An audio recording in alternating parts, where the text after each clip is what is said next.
My name is Agro, and I will tell you a story. A story about an event that took place long before the birth of Jesus, your Christ. An event that took place when men were considered to be almost gods because of their great exploits. Over the years, they have always lived wealthy and powerful kings. The stories of many of them have been told by many storytellers. Poets and musicians have sung their names. Women discussed them, while young boys fantasized being like them. We heard of the pharaohs of Egypt. We heard of Mansa Musa of Mali, and even King Solomon of Israel. We have also heard of many others. But only few records have the story of this great and wealthy king I am about to tell you about. A mighty king that ruled over Ovi, a land blessed with gold and fertile land. A strong warrior and a general commanding all the forces of Ovi kingdom. His name was Mbutu. Mbutu was the only son of his late father, King Mumbazu. As Mumbazu's 11 wives were not able to give him another son. It was said that no other man could come through the loins Mbutu came from. It was also rumored that his father, the great Mumbazu, ate the heart of a lion the night he laid with the queen Odiba to produce Mbutu. These rumors were because of the great strength and agility Mbutu was seen to possess. At age 15, Mbutu was already known throughout the clan for his speed and prowess in combat.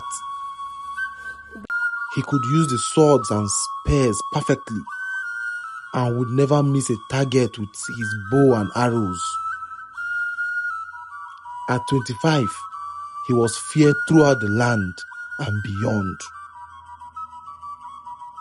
He immediately assumed the throne and responsibilities of his father after the great King Mumbazu was killed in the fields while he was trying to tame an elephant.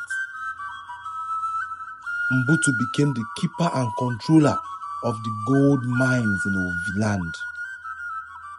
The general to over 900 soldiers and 80 other deadly generals. He immediately started trading his gold, and this made him very wealthy.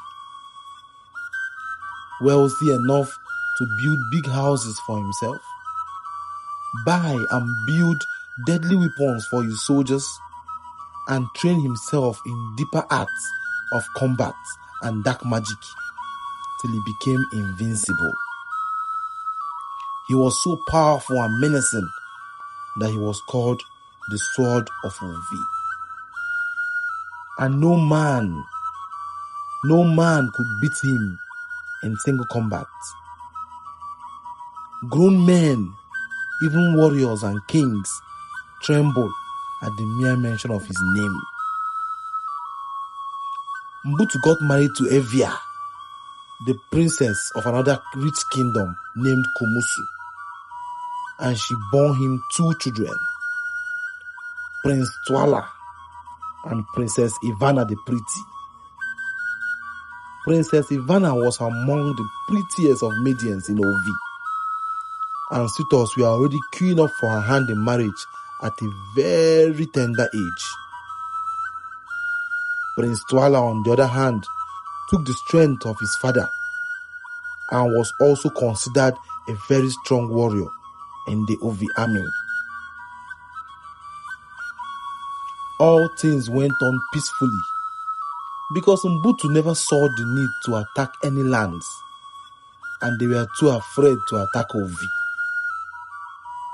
Until one day, news came to Mbutu that the people of Kokoana, a small fishing tribe close to Ovi, led by King Mpobo, discovered gold in their land.